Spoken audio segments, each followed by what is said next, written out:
Olá, sejam bem-vindos à nossa sétima aulinha aqui gratuita do YouTube. Hoje eu quero falar sobre raciocínio aplicado ao trato gastrointestinal, que é um dos sistemas mais complicados que tem dentro da nutrição, né? Tem muita coisa a ser dita. Como o nutricionista organiza esse pensamento, né, diante de uma queixa intestinal, né? Então eu vou dar uma visão geral sobre o trato gastrointestinal, né, e algumas implicações de como tem que ser investigado e como tem que ser conduzido o seu raciocínio dentro dele, certo? Bom, então começando aqui, o que você provavelmente aprendeu na faculdade?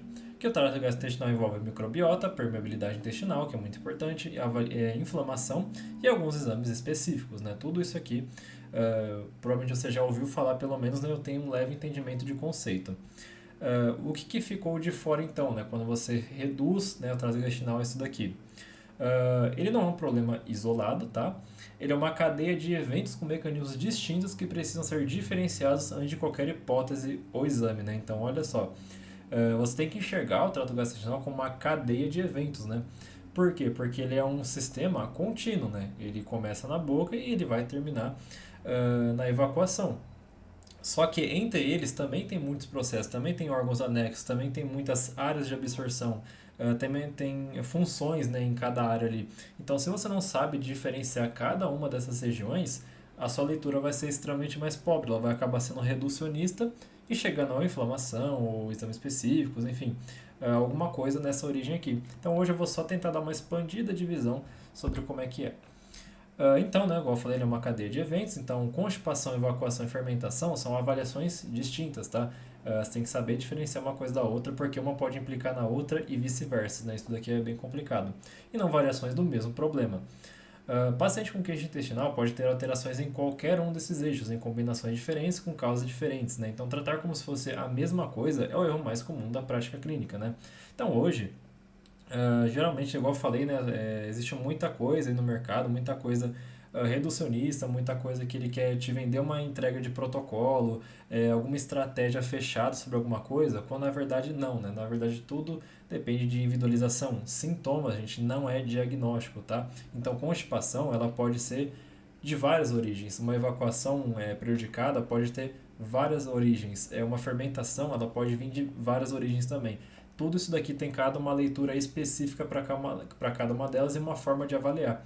E tem outro problema, né? Cada uma delas pode estar conjunta uma com a outra, tá? Então não é exagero também falar que uma evacuação leva a uma constipação. Se você não consegue evacuar, vai ter retenção ali de fezes. Então vira uma constipação, por exemplo, né? Às vezes você confunde fermentação com constipação, porque é característico os sintomas, né? Você tem estufamento no corpo, você tem empachamento ali. Então, assim, dá para confundir muito fácil, por isso que é muito complexo e você tem que saber avaliar. Um exemplo que eu vou dar aqui, que organiza tudo, primeiro, três pacientes com constipação, certo? Um deles vai ter trânsito lento, então disfunção do assoalho pélvico e desmotilidade. Na verdade, os três, né? Eu falei um só, mas um vai ter o trânsito lento. Então, assim, o organismo dele, a motilidade dele no intestino não funciona como deveria. Por quê? Pode ter um milhão de causas. Disfunção do assoalho pélvico, que é uma disfunção, né? Uma capacidade de força ali necessária, né? E voluntária também para você realizar a evacuação. Se você tem disfunção, você não evacua, você tem constipação. Isso vai envolver também com desmotilidade, né? Uma capacidade ali também, às vezes individual, seja por N motivos, né? Seja por um hipotireoidismo subclínico, alguma coisa desse gênero, você tem problema na motilidade. Então também você vai ter comprometimento também, às vezes, na evacuação, né? E aí o ciclo se volta todo. Então por isso que é uma leitura que confunde muito. Mesma queixa, três mecanismos completamente diferentes, três condutas completamente diferentes, né? Então também a conduta não é igual para cada um. Não é fibra, às vezes só que resolve, não é só hidratação que falta, né? Às vezes tem uma leitura muito maior e mais complicada.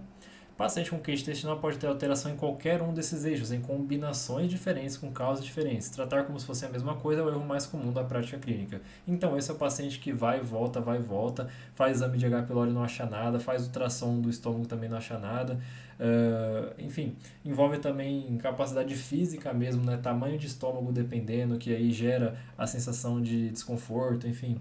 Tem N coisas que têm que ser avaliadas, então não acreditem em protocolo, não fiquem comprando materiais, né, que indica ali um jeito específico de como tratar alguma coisa, né? Na verdade, a investigação individualizada é a única que é capaz de resolver o problema de todos os pacientes. Condições que ninguém te preparou para encontrar. Síndrome do intestino irritável, SIBO e SIFO têm sintomas praticamente idênticos de extensão, dor, alteração intestinal e gases. O SIFO é um pouco diferente, eu já vou explicar.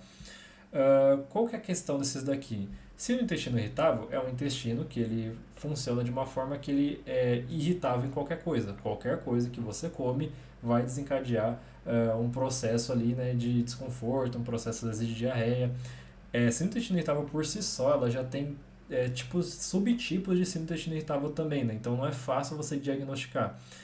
Então pode ter mista, pode ter ou de mais de cunho de constipação, ou pode ser mais diarreico, enfim, vai mudar muito. SIBO é supercrescimento bacteriano, né, que ele vai estar ali no intestino delgado, então você tem uma pré-digestão de carboidratos ali, e aí esse pré-digestão vai culminar em mais fermentação também, né, vai prejudicar ali a linha, e aí você pode ter fermentação aumentada, que vai gerar uma seção de estufamento, gás, enfim, vai gerar desconforto. O SIFO ele é um pouquinho diferente, né? Na verdade, ele é parecido com o SIBO, só que em vez de crescimento bacteriano, é crescimento fúngico, tá? E ele é mais fácil, entre aspas, diferenciar porque ele tem outras implicações, né? Ele altera a permeabilidade intestinal, né? Ele pode aparecer em formas realmente de feridas, por exemplo, né? Então, na boca, né, que eu tô falando. Então, é uma outra linha de diagnóstico diferente, mas ainda assim ele pode, né, ter sobreposição um do outro, tá? Então, é por isso que eu coloco juntos aqui. Então, qual que é o problema deles, né? Nem sempre tem lesão visível, tá? Então, você pode até fazer uma endoscopia e você não acha nada naquele intestino. São funcionais, tá? Então, eles impactam diretamente a função, né, como um todo. Mais difícil de identificar também, tá? Então, é muito diagnóstico, é muita leitura e muita conversa multiprofissional para chegar num acordo. E frequentemente aparece sobreposto, né? Então, o paciente pode ter SI e SIBO ao mesmo tempo, o SIFO se desenvolvendo em paralelo, né? Então, ó, os dois estão aqui e ao mesmo tempo o outro ele está começando a ser desencadeado ainda, né? Ele está no começo, perdão, de diagnóstico. Sem raciocínio clínico organizado, você trata um e o outro continuativo. Porque isso também, o tratamento entre um e outro aqui se diferem. Se você coloca probiótico aqui, pode ajudar, mas se coloca probiótico aqui, pode piorar, né? E aí vai. Então é saber realmente diferenciar uma coisa da outra. Sobreposição é a regra, não a exceção. E tem esse problema também que eu falei da sobreposição. E para a gente, né, pior, né, da nossa leitura, as condições funcionais são sobrepostas são mais comuns do que a formação sugere, tá? Então não é raro isso aqui de acontecer. E quando você adicionou um problema de motilidade por cima, esvaziamento gástrico lento, desmotilidade colônica, o quadro muda completamente. Não existe protocolo físico que resolve isso, né? Já estou adiantando. Existe raciocínio clínico que organiza o que está ativo e o que ainda precisa ser investigado, né? Então, é o que eu sempre falo ali nos meus cursos, né? Lacunas. Lacunas que são importantes a ser mais avaliado. É mais valioso você saber uma lacuna do que você saber, às vezes, um diagnóstico propriamente dito ali de cara, né? Então, o que falta geralmente diz muita coisa sobre a investigação. E é claro que eu sempre falo, isso só cabe numa avaliação individual. O que muda quando você pensa dessa forma? Você para de pedir exame por costume e começa a pedir exame por hipótese, né? Você para de tratar sintoma e começa a investigar mecanismos, né? Então, a sua pergunta direcionada a outro profissional não é em volta de exame para confirmar ou então descartar. Não, é exame por hipóteses, né? Hipóteses bem fundamentadas, bem construídas, bem investigadas, com coleta de sintomas bem feitos. Então, isso é investigar mecanismo, não é investigar só causa, por exemplo, né?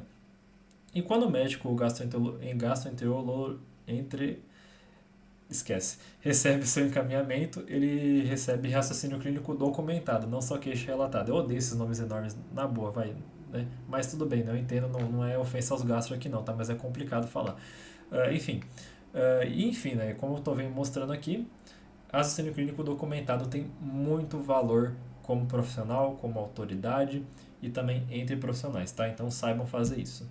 Isso, claro, é só o começo, né? Então, no meu curso, né, no módulo 5 ali sobre TG completo, né, eu falo sobre todo o processo, eu diferencio funções, eu diferencio, enfim, onde cada sintoma pode aparecer, onde ele pode repercutir em outro lugar, né? Tudo vai estar lá no curso para você organizado, para você aprender a pensar dessa forma. Não é só o que cada condição, é como o nutricionista organiza o raciocínio dentro do cuidado multidisciplinar. Ele eleva o próprio patamar clínico e se comunica com médicos especialistas sem ofuscar a nutrição, né? Sem ofuscar a nutrição e também sem ofuscar outros médicos, né? Outras áreas da saúde, né? Porque ambos podem acontecer. Você não invade escopo e ainda assim se reafirma na sua posição, na sua limite, no que você deveria saber avaliar, né? Certo? Então é para isso que servem os cursos, né? E aqui está para vocês, né, o curso Clínica Real, como a nutrição se encaixa no cuidado disciplinar. E se vocês quiserem mais informações sobre, né, é um curso aí de 44 aulas, né, ele é bem extenso porque ele agrega todas as áreas da saúde em um lugar só, né, e eu ajudo também a fazer essa leitura multidisciplinar, né, que é um dos conceitos principais aqui do curso e que realmente elevam seu patamar como profissional e te torna um grande diferencial. Eu vou ficando por aqui e aguardo vocês na próxima aula.